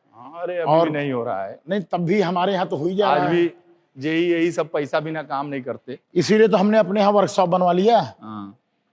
और आप क्वालिटी भी देखिए, आप यहीं से उठाइए और लेके चले जाइए। अब देखिए सब कॉपर वाइडनिंग है, और हमने इसीलिए यहाँ पर अपना खुद का वर्कशॉप बनवा लिया कि अब हमारे वर्कशॉप से ही पूरा निर्माण होगा। हमको दूर नहीं जाना पड़ेगा, हमको जौनपुर नहीं जाना पड़ेगा। ये हमारे क्षेत्र के लिए बहुत बड़ा, अगर मैं कहूँ तो काम हो गया। अब आप जान लीजिए जौनपुर में 9 विधानसभा है, ये सबसे बड़ा प्रोजेक्ट हमको मिला है। और अगर बारागल आप जिलों में ही पता करेंगे वहां भी नहीं मिलेगा ये जो बदलापुर में। अरे भाई, हम लोग गांव से बिलोंग करते हैं, गांव में ट्रांसफार्मर जलने के बाद बहुत बाबू भैया पैसा रुपया उसके बाद भी नहीं लगता है, तब भी एक फसल झुराई जाए, खत्म हो जाए। ये हमारे बदलापुर में समस्या नहीं बा। हमारे बदलापुर में ये कुछ समस्या एकदम नहीं है। बदल डाला आपने बदलापुर। हमने बदलापुर को पूरी तरीके से बदलने का प्रयास किया है, और 26 तक मुझे लगता है कि हम संतृप्त करने के कागार पे जाएंगे। अब अभी सब सोच, आप बताओ वर्कशॉप कहाँ कोई सोचता है, सड़क बिजली पानी से आगे कोई बढ़ ही नहीं पाता। नई चीज है अभी, और नई चीज हम दिखाते हैं आपको। जस्ट आप आगे चलेंगे, हमने कृषि कल्याण केंद्र बनवा रहा हूँ। वहां पर लगभग एक बहुत बड़ा हॉल बनवा रहा हूँ, लगभग 50 किसानों का वहाँ गोष्ठी होगी। ये आप देख रहे हैं, ये हमने वर्कशॉप के बगल ही जमीन हमारे पास थी, तो हमने यहाँ पर एक कृषि कल्याण केंद्र हमने यहाँ पास करवाया। यहाँ पे ये अभी पास हुआ है, इस पे लगभग 1.5 करोड़ की लागत से यह कृषि कल्याण केंद्र बन रहा है। और आप ये समझिए, जो कृषि कल्याण केंद्र बन रहा है, इसमें लगभग हम 50 किसानों की गोष्ठी कर सकते हैं। ऑनलाइन हम गोष्ठी करेंगे, साथ में खाद बीज जो किसानों को मुफ्त में मिलता है या सब्सिडी मिलता है, दवाई वाई, वो सब यहाँ स्टोर होगी। और जो हम लोगों को ये जो समरसेबल सोलर वाला देते हैं कुसुम योजना से, उसके अलावा हम उनको रोटावेटर देते हैं, स्प्रिंकलर सेट देते हैं, काली वाली पाइप देते हैं, थ्रेसर देते हैं। ये सब चीजों का स्टॉक अभी तक जौनपुर में होता था। किसान जाते थे जौनपुर में, तो अब किसान को जौनपुर नहीं जाना पड़ेगा। उनकी गोष्ठियां, उनकी सारी व्यवस्था, ऑनलाइन करने की प्रक्रिया, जो भी योजनाएं हैं उसका लाभ लेने की प्रक्रिया, सब उनको यहीं बदलापुर से मिल जाएगी। यानी हम अपने विधानसभा में कृषि कल्याण से लेकर के सड़क बिजली पानी पुल पुलिया से लेके ITI fire station bus station से लेके कोई ऐसा काम नहीं बचा है जो काम हम न कर रहे हो, ये आप जान लीजिए। आइए आपको दिखाते हैं अब हम अपना स्टेडियम। ग्रामीण स्तर पर ऐसा स्टेडियम आपने नहीं देखा होगा, बहुत बड़ा स्टेडियम बनवा रहा है। आइए नेताजी, ये हमारा जो स्टेडियम है, हाँ। ये लगभग 6.5 करोड़ रुपए की लागत से बन रहा है। अच्छा। ये उत्तर प्रदेश सरकार की तरफ से है। जैसे प्रधानमंत्री जी का सपना है खेलो इंडिया का और अंतर्राष्ट्रीय पदक भारत को ज्यादा मिले, और आप देख भी रहे होंगे जब से हमारी सरकार बनी है पदकों का अंबार लग गया है। पूरा ओलंपिक आप ही लोग जीत लिए। पूरा नहीं कहेंगे हम, लेकिन तब भी हमारी स्थिति पहले से बेहतर हुई है। और ये आप जो स्टेडियम देख रहे हैं, इसमें सबसे बड़ी बात क्या है, यहाँ कोच रहेंगे। यहाँ तलवारबाजी, जूडो, कराटा, बैडमिंटन और उसके अलावा ये जो छोटे छोटे क्रिकेट का जो है जो ट्रेनिंग दी जाती है, क्रिकेट की ट्रेनिंग, और साथ में टेबल टेनिस। अच्छा। ऐसे तमाम जो खेल होते हैं यहाँ पर ग्रामीण स्तर के बच्चों को यहाँ पर सिखाया जाएगा। और बहुत ही जो इसके प्रशिक्षण कर देते हैं ऐसे कोच, अनुभवी कोच के माध्यम से जो यहाँ पर रहेंगे और सबको प्रशिक्षित करेंगे। मैं यह कहूँ तो हमारे लिए बदलापुर विधानसभा के लिए बहुत बड़ी बात है कि इस स्टेडियम के माध्यम से हमारे बदलापुर के भी बच्चे जो है प्रशिक्षण लेकर के वो बच्चे जो है जाएंगे ओलंपिक के गेम में, और वो भी मेडल लेके आएंगे। और आप सोचिए जब उनको किसी प्रकार का जब मेडल मिलेगा तो बदलापुर के उस माता पिता जो उन पुत्र को जन्म दिया है उसको प्रसन्नता होगी, और मैं विधायक हूँ, मुझे प्रसन्नता होगी। और उसका सबसे बड़ा योगदान है हमारा स्टेडियम, ये जो हम बनवा रहे हैं इंडोर स्टेडियम, और आउटडोर भी है इंडोर भी है, उसका बहुत बड़ा रोल रहेगा। ये हमारे यहाँ की सबसे बहुत महत्वपूर्ण अगर मैं कहूँ तो परियोजना है हमारी।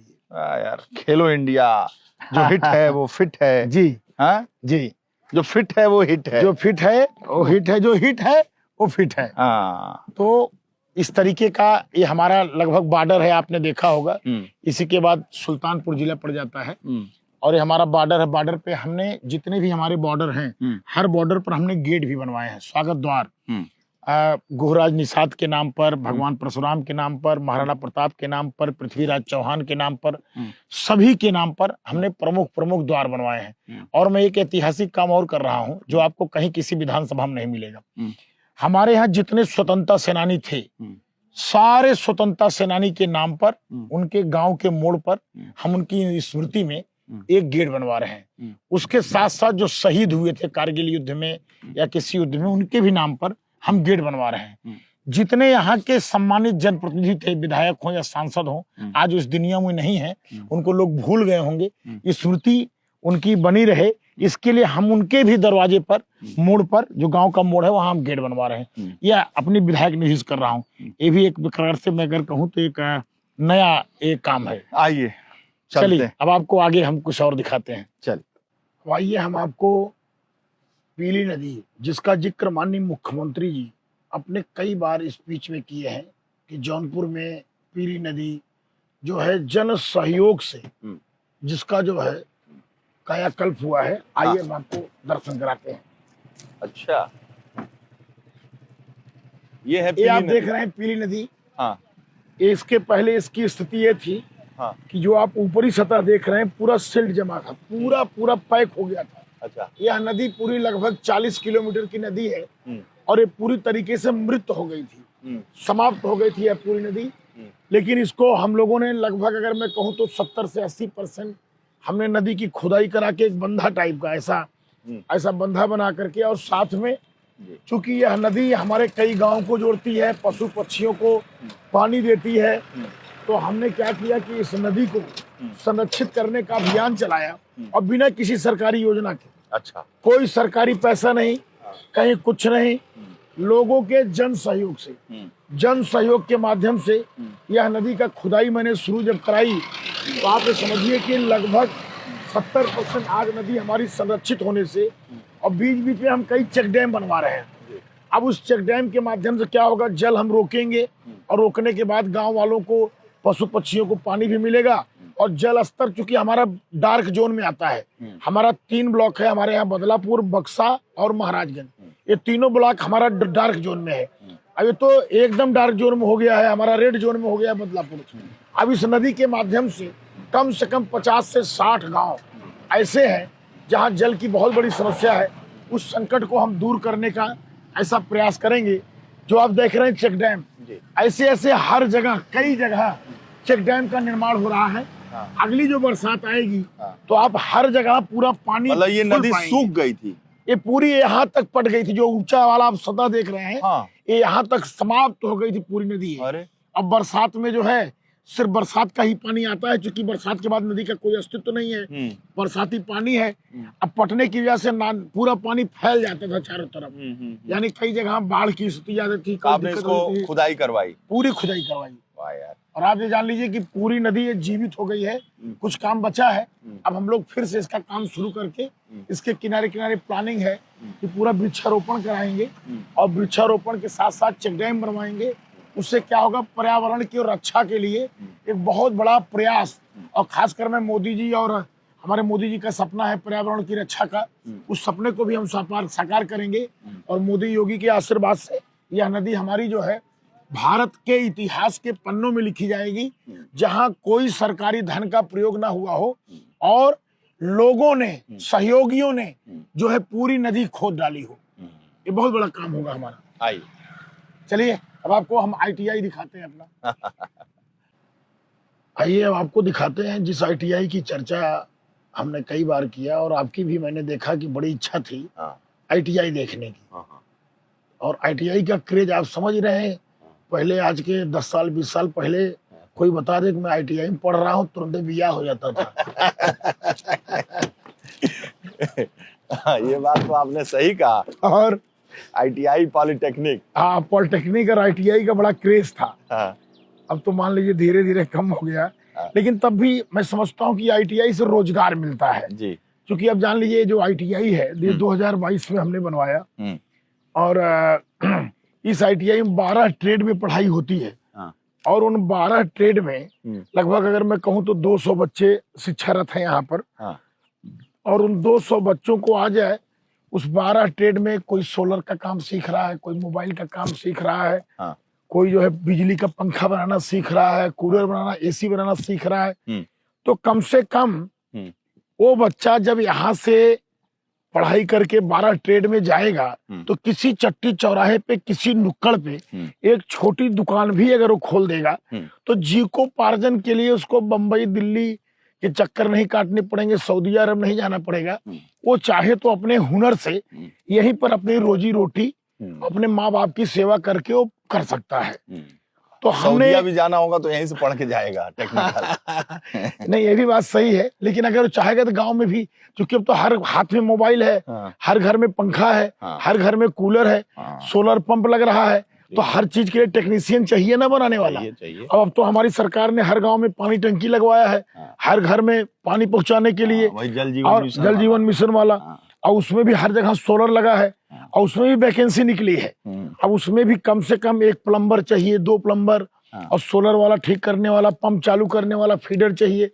तो तमाम चीजों का अगर मैं कहूँ, टंकी चू रही हो तो उसको लगाने वाला भी चाहिए।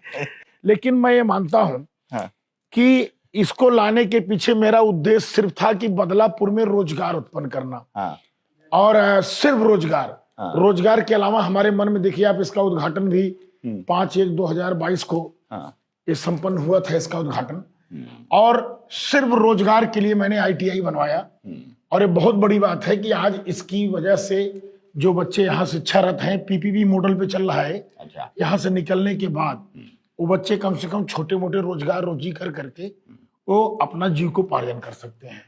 और बहुत बड़ी बिल्डिंग बनी, आप देखेंगे, पीछे वाला गेट खोलो भैया, ये आप देख रहे हैं कितना, माने एक ग्रामीण अंचल में है, बहुत ग्रामीण अंचल में। आप देखिए साफ सफाई, मैंने किसी को बताया भी नहीं कि मैं यहाँ आ रहा हूँ। अब देखिए साफ सफाई, स्वच्छता, प्रिंसिपल साहब का रूम है, कहीं से कोई माने कि हम लोग तो देखिए रिकॉर्ड रूम, ऑफिस, ये सब मैंने बड़ा अच्छा इन्होंने मेंटेन करके रखा है। अब दिव्यांग बच्चे ऊपर कैसे जाएंगे, तो उन दिव्यांग बच्चों के लिए जो है वो अपने वो इससे जा सकते हैं। ऐसी पूरी व्यवस्था, पूरी रैंप ऊपर तक, और रैंप के अलावा आप देख रहे हैं उनकी ट्रेनिंग के लिए बड़े बड़े 2 बहुत बड़े माने हॉल टाइप के यहाँ बने हुए हैं। यानी जो आप शहरों में देखते होंगे, बड़े बड़े शहरों में वर्कशॉप नंबर 1, वर्कशॉप नंबर 2, इस तरीके से बाकायदे बेहतरीन वर्कशॉप भी बनाए गए हैं। यानी कि एक ग्रामीण अंचल में कोई कल्पना नहीं किया होगा जो है यहाँ पर हुआ है। माननीय हमारे मुख्यमंत्री श्री योगी आदित्यनाथ जी की कृपा से। कृपा से। कृपा इसलिए मैं कह रहा हूँ कि ये उनकी घोषणा में था, आइए मुख्यमंत्री जी की घोषणा में था। आइए और कृपा दिखाइए कुछ। आइए अब हम आपको ले चलते हैं, क्योंकि यह जौनपुर जनपद जो है ऋषि जमदग्नि की धरती है, और ऋषि जमदग्नि की धरती पर जो है भगवान परशुराम का एक दिव्य प्रतिमा जो है हम लोगों ने लगवाया है। और यह जो धरती है, मैं आपको बताना चाहता हूँ, यही एक जमैथा गांव है जहाँ ऋषि जमदग्नि की तपोस्थली है। और उस तपोस्थली के नाते बहुत ज्यादा कई सालों से, कई वर्षों से लोगों की मांग रही है कि इसका नाम जो है जमदग्निपुरम रखा जाए। अच्छा, जौनपुर का नाम जमदग्निपुरम रखा जाए, और हम लोग ऐसा मांग रखते हैं कि जमदग्निपुरम हो। और यहाँ पर एक दिव्य और भव्य प्रतिमा हम लोगों ने लगवाया है। और आप देख रहे हैं कि यह जो प्रतिमा है, यह प्रतिमा यहाँ प्राण प्रतिष्ठा हम लोग नहीं कर रहे हैं, लेकिन एक प्रकार से शौर्य का प्रतीक है। जौनपुर जनपद में प्रवेश करने के पहले आपको भगवान परशुराम का दर्शन होगा। पंडित जी, सवाल ये है कि आज परशुराम जयंती है और इस अवसर पर आपने जौनपुर में परशुराम जी की इतनी भव्य मूर्ति का लोकार्पण किया है। और ये मूर्ति जो है, जिस तरीके से यूपी की सियासत में ब्राह्मण राजनीति इस वक्त चरम पर है, उसका भी ये प्रतीक है। हर कोई परशुराम परशुराम परशुराम। जिस तरह से मेरे अंबेडकर, तेरे अंबेडकर, किसके अंबेडकर, वैसे ही सपा के परशुराम, भाजपा के परशुराम, कांग्रेस के परशुराम या बसपा के परशुराम। भगवान परशुराम जो है विष्णु के छठे अवतार हैं, वो किसी जाति में नहीं है। अब राम जी को आप जाति में कर दीजिए, कृष्ण जी को आप जाति में कर दीजिए, ये गलत बात है। और रही बात है, कोई ये भगवान है, और ब्राह्मण जो है राम की भी पूजा करते हैं, कृष्ण की भी पूजा करते हैं। और जरा आप सोचिए, हम लोग उसी तरीके से भगवान परशुराम की पूजा करते हैं। हर समाज, सर्व समाज के जो है इष्ट हैं, और पूरे जनपद के हर जाति, हर वर्ग के लोगों की इच्छा थी कि ऋषि जमदग्नि की धरती पर यूपी की सियासत इस वक्त ब्राह्मणों की राजनीति चरम पर है। या राजनीति के दृष्टि से नहीं लगा है पांडे जी, मैं बहुत स्पष्ट बताना चाहता हूँ, ये ऋषि जमदग्नि की धरती है। उनकी याद में शौर्य के प्रतीक के रूप में जौनपुर के एंट्री में भगवान परशुराम विराजमान है। कोई राजनीति नहीं है, कोई विद्वेष नहीं है, ना कोई ऐसी कोई बात है। आप जिस लिट्टी चोखा में शामिल थे, उसके बाद नोटिस मिला, उसके बाद से यूपी की सियासत गर्म है, ब्राह्मण नाराज है भारतीय जनता पार्टी से, यूजीसी का मामला हुआ और बहुत से ऐसे मामले हुए, शंकराचार्य का मामला हुआ, बटुकों की शिखा को पकड़कर खींचकर मारने का अभियान हुआ। ऐसे में क्रोधित ब्राह्मणों को कैसे मनाएंगे पंडित जी? ब्राह्मण भारतीय जनता पार्टी के साथ था, है और रहेगा। जिन्होंने सनातन की रक्षा किया है, जिन्होंने राम जी का मंदिर बनवाया है, जिन्होंने भगवान परशुराम की मूर्ति की स्थापना किया है, जिन्होंने काशी विश्वनाथ का कॉरिडोर बनाया है, जिन्होंने चारों धाम को बनाया है, जिन्होंने बिंद धाम को बनाया है। और आप बताइए ब्राह्मण को क्या चाहिए? ब्राह्मण के तो भगवान सजदाएं, भगवान के जो हमारे जितने भी देव स्थल हैं, सबका कायाकल्प हो जाए, इसी में प्रसन्नता है। ब्राह्मण कभी देखिए जातिवादी नहीं रहा है, और न कभी जात का बात करता है। आपको याद होना चाहिए, एक समय था कि कोई अपनी बहन बेटी बचा रहा था, कोई अपनी अस्मिता बचा रहा था। उस समय ब्राह्मण अपने कंठ में रखे मंत्र को बचा रहा था। यानी सनातन धर्म को सुरक्षित करने के लिए, हमारे हिंदू धर्म को सुरक्षित करने के लिए, सनातनी परंपराओं को सुरक्षित करने के लिए ब्राह्मण हमेशा आगे रहा है। ब्राह्मण जातिवादी रहा ही नहीं है। और जो हमारे धर्म को आगे बढ़ाएगा, जो हमारे सनातन को आगे बढ़ाएगा, उसके साथ ब्राह्मण रहेगा। और मैं यह कह सकता हूं, मोदी जी और योगी जी हमारे धर्म को आगे बढ़ाने का काम कर रहे हैं। इसी भारतीय जनता पार्टी की सरकार में भगवान परशुराम की प्रतिमा लगी है। क्या सपा में नहीं लग सकता था? बसपा में नहीं लग सकता था?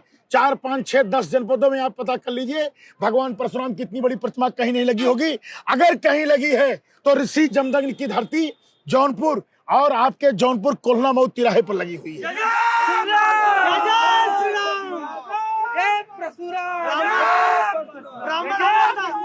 ब्राह्मण हमेशा बोला है, खुद बोल रहे हैं। ब्राह्मण हमेशा बोला है विश्व का कल्याण हो, गौ हत्या बंद हो, सनातन धर्म की जय हो, राष्ट्र का कल्याण हो। ब्राह्मणों ने ये बोला है। खाली कल्याण के नाम पर, ये जो राष्ट्र निर्माण के नाम पर पंडित जी लोगों ने भाजपा को वोट दिया है, अब बहुत सारे लोग कह रहे हैं कि ब्राह्मण ठगा हुआ महसूस कर रहा है भाजपा में। मैं विधायक कैसे बना हूँ? मैं तो विधायक हूँ भाजपा से। 22 में न बने, 27 में बनिए। 27 में बनेंगे, 22 में बने हैं, 27 में भी बनेंगे।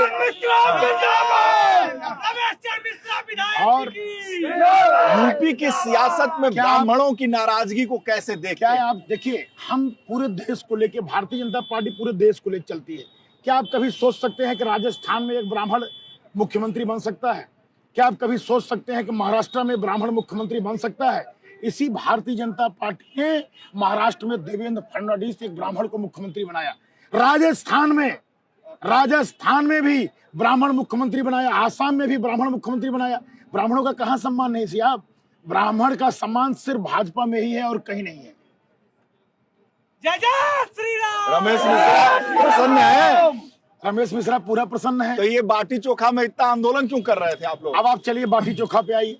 होता क्या है, जब जब सदन चलता है, सदन के समय हम लोग आपस में बैठ करके भोजन पानी करते हैं, उसमें कहीं ऐसी कोई बात नहीं है। हुआ क्या कि आपके मीडिया के साथियों ने, इसके पहले भी बहुत भोज हुए, बहुत कार्यक्रम हुए, आपके मीडिया वालों ने उतना उसको आगे नहीं बढ़ाया, लेकिन हमारे इस कार्यक्रम को आपके मीडिया ने इतना ज्यादा उसको चला दिया।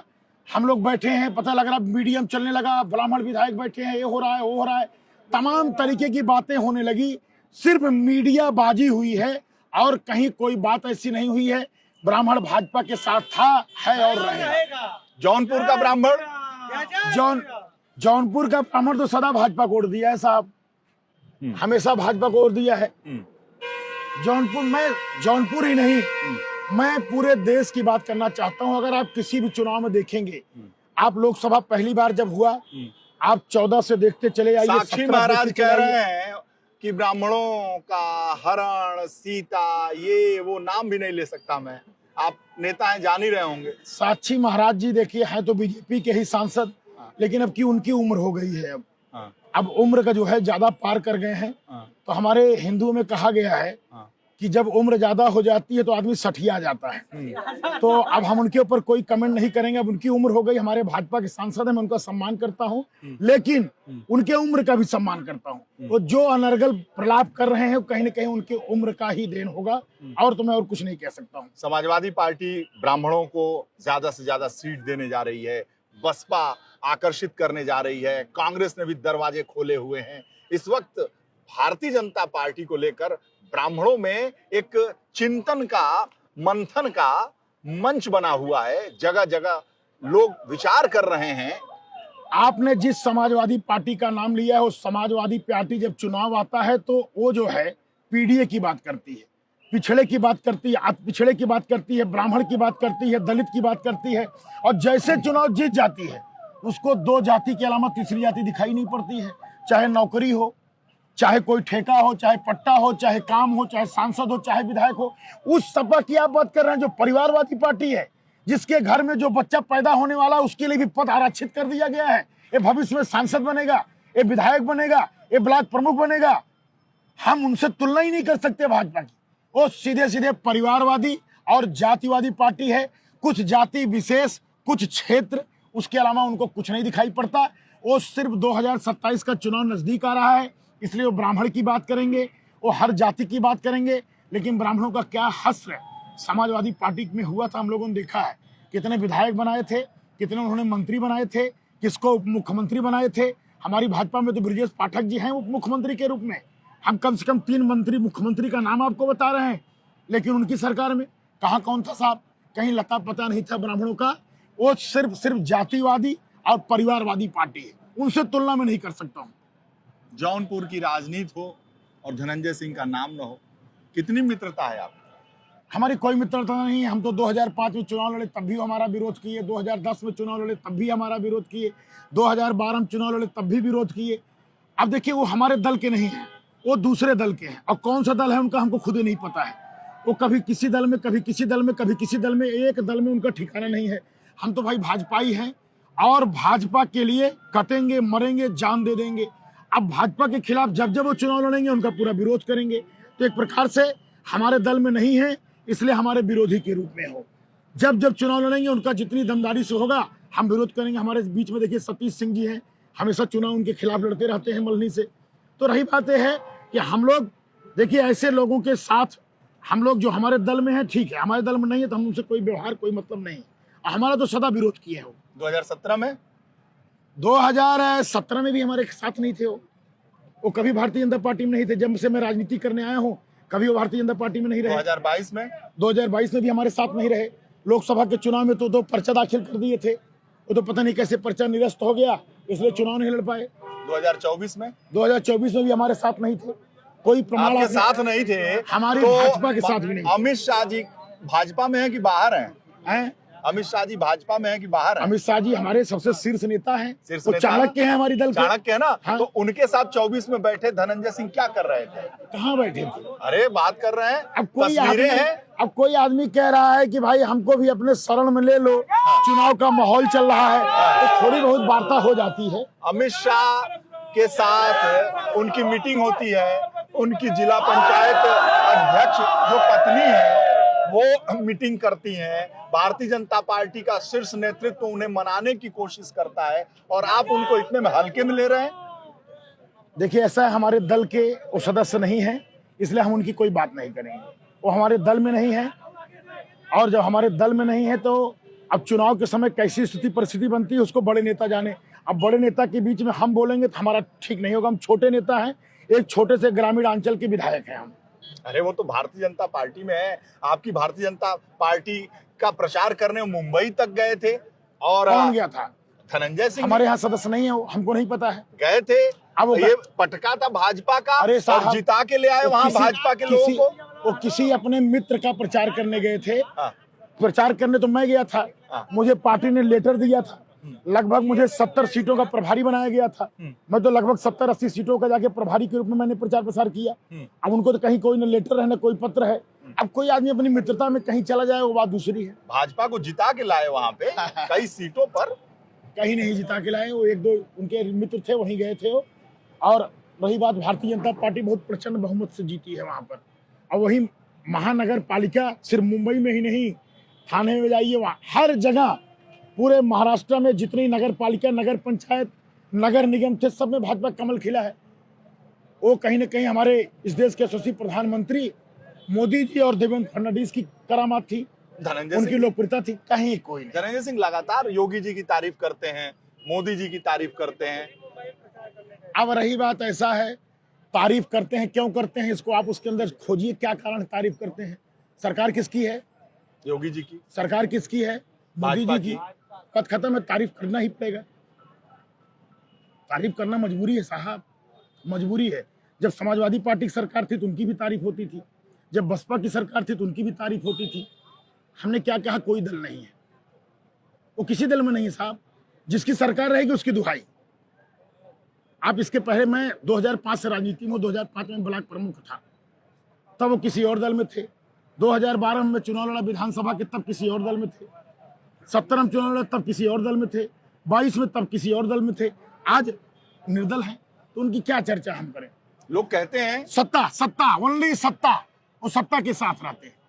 लोग कहते हैं आप क्यों रहते हैं उसका कारण आप खोजिए, क्या कारण है। लोग कहते हैं कि वो सांसद रहें, विधायक रहें न रहें, लेकिन जौनपुर की सियासत के सबसे बड़े नेता हैं। हमको उन्होंने जितवाया है, गिरीश यादव मंत्री जी को उन्होंने जितवाया है, रमेश सिंह को उन्होंने जितवाया है, भाजपा के कई विधायक कई प्रमुख बने, उन्होंने जितवाया है। किसको उन्होंने जितवाया बताइए? प्रिंसू को जितवाया। क्या बात आप कर रहे हैं? प्रिंसू को भाजपा ने जितवाया है। भाजपा के सिंबल पे लड़े हैं प्रिंसू, हम नहीं मानते हैं। हम मानते हैं भाजपा का सिंबल उनको जितवाया है, मोदी और योगी ने उनको जितवाया है। धनंजय सिंह नहीं जितवाया। मैं कह रहा हूँ भाजपा ने जितवाया है, भाजपा के सिंबल ने जितवाया है। भाई जौनपुर की सियासत के वो बेताज बादशाह हैं।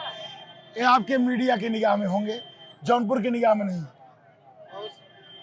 आपके मीडिया की जौनपुर में कोई भी ब्लॉक प्रमुख अगर जीतेगा तो उनकी मर्जी के खिलाफ नहीं जीत सकता। पता नहीं कैसे आपको कौन जानकारी दिया है, हमें तो ऐसा नहीं लगता है।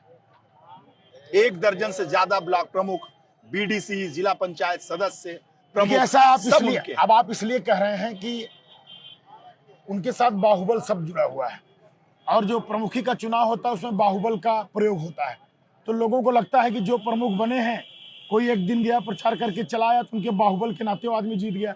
ऐसी बात नहीं है। प्रमुख का चुनाव खुद जो ताकतवर होता है, सक्षम होता है हर चीज से, कहीं ना कहीं वह चुनाव जीतता है। इसमें किसी के कोई बहुत बड़ा रोल मैं नहीं मानता हूँ।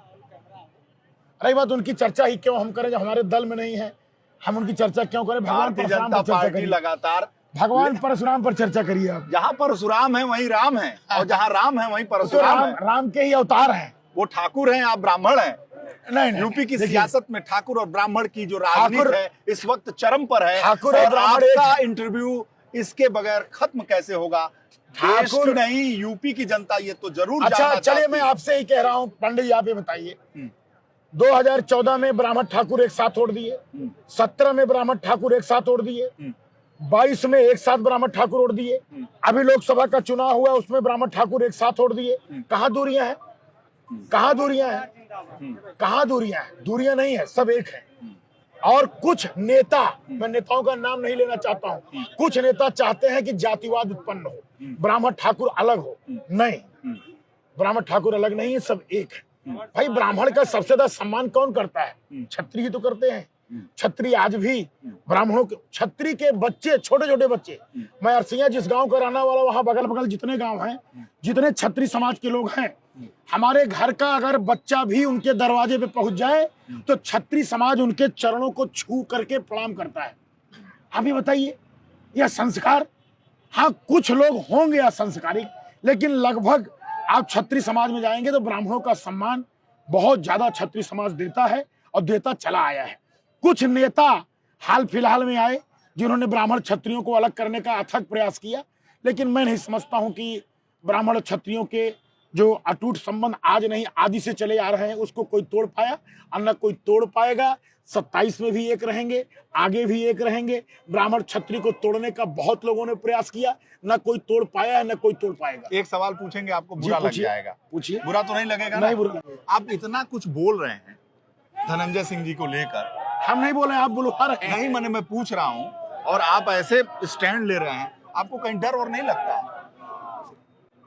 मैं अपने माँ बाप और भगवान के अलावा किसी से नहीं डरता हूँ। मैं रमेश मिश्रा हूँ, 2005 से राजनीति कर रहा हूँ। मेरे बारे में आप पता कर लीजिएगा। डर के आगे जीत है। अब मैंने उसी डर को और खत्म करने के लिए 18,000 फीट से कूद गया था। सिर्फ दोस्तों ने चैलेंज किया, कूद गया। हमने कहा कि सब कह रहे थे नहीं कूद पाओगे, हमने कहा लो, 18,000 फीट से कूद के वहीं ऊपर ही भाषण दिया, आसमान में तब नीचे उतरा। तो डर तो 18,000 फीट से नहीं लगा तो धरा पे किससे डर लगेगा? हम किसी से नहीं डरते हैं, ठीक है? और ऐसे लोगों से तो कदापि नहीं डरते हैं। और डरता वो है जो अपराधी होता है, जिसके ऊपर मुकदमा होता है। हमारे ऊपर 151 तक का मुकदमा नहीं है। 2005 से लेकर 2026 चल रहा है। इतने बड़े राजनीतिक कैरियर में एक भी मुकदमा नहीं है। न मेरे ऊपर कोई आरोप है, न मेरे ऊपर कोई भ्रष्टाचार का आरोप है। और जब मेरे ऊपर कोई आरोप नहीं, मैं क्यों डरूंगा? डरे हो जो अपराधी है, जो चोर है, जो बंडोल है, जो गलत काम करता है, जो भ्रष्टाचार करता है, वो डरे।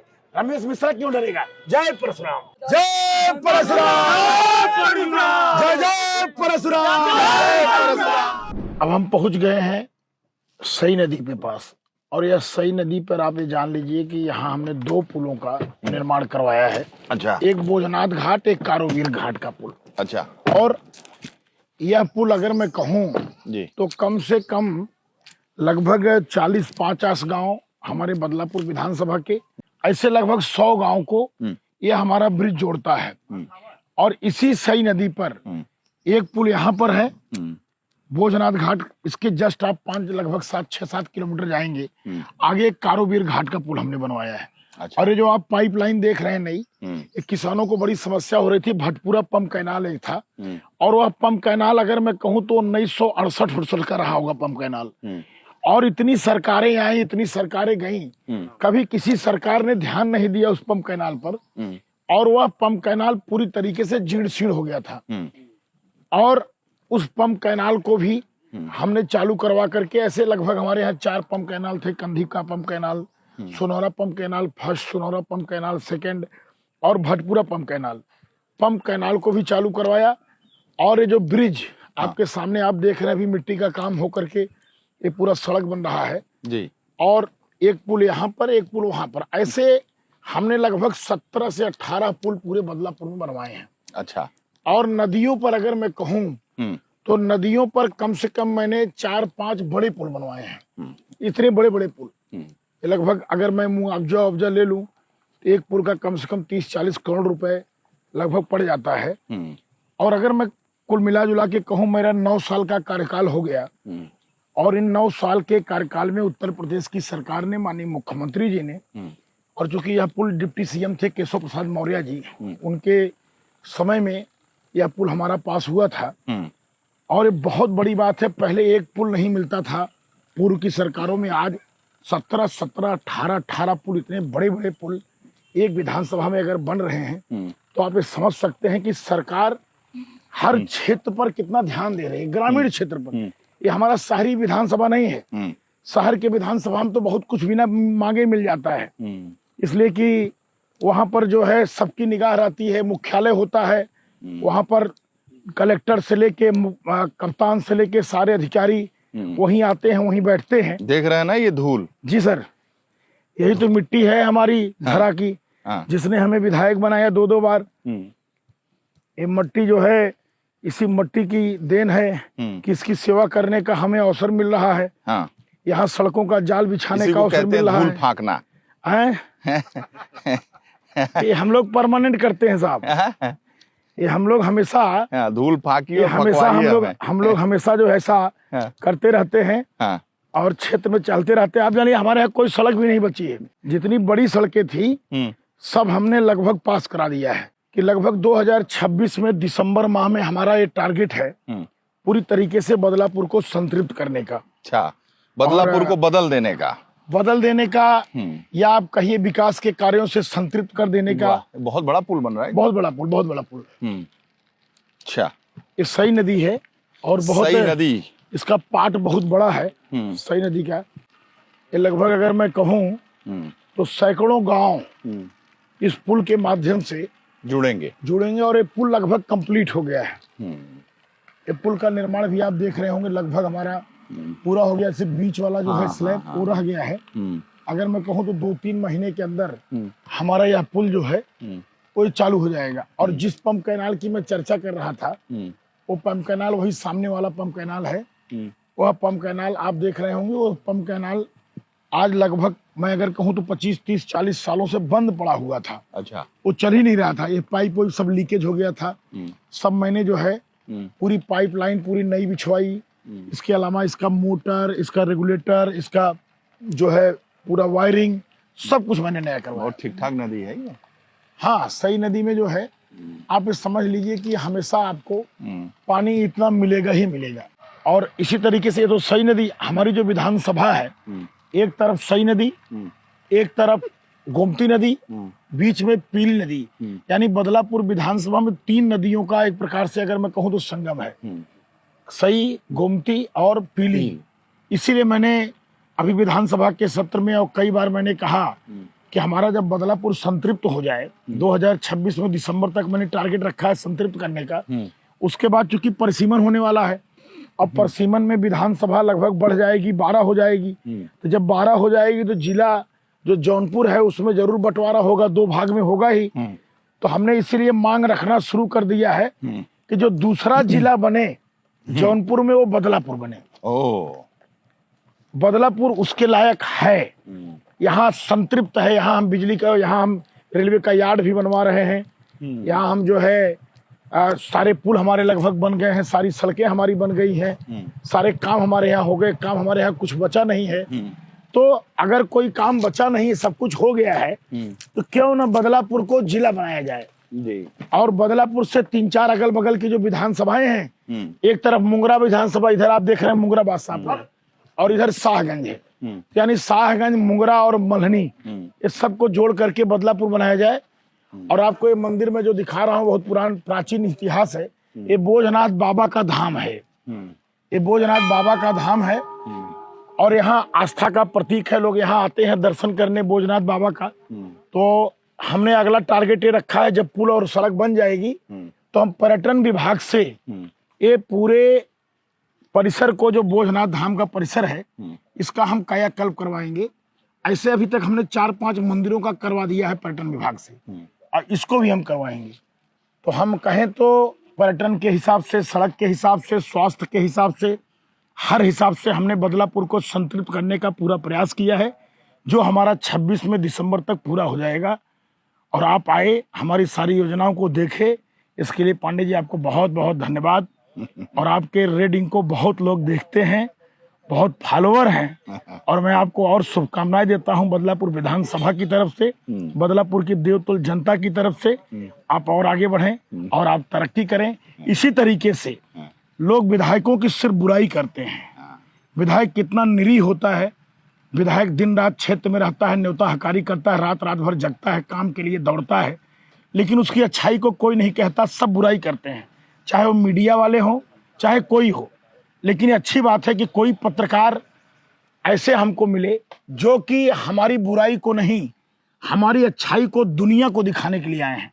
मुझे इस बात की प्रसन्नता है, पहली बार मेरे लाइफ में कोई ऐसा पत्रकार मुझे मिला जो कि आपकी अच्छाइयों को दुनिया के सामने दिखा रहा है। कि विधायक कि आप एक पहलू को देखते हैं, लेकिन जो दिन रात काम करके और मेहनत करके अपने क्षेत्र का विकास करता है, उस पहलू को कहीं ना कहीं आप छोड़ देते हैं।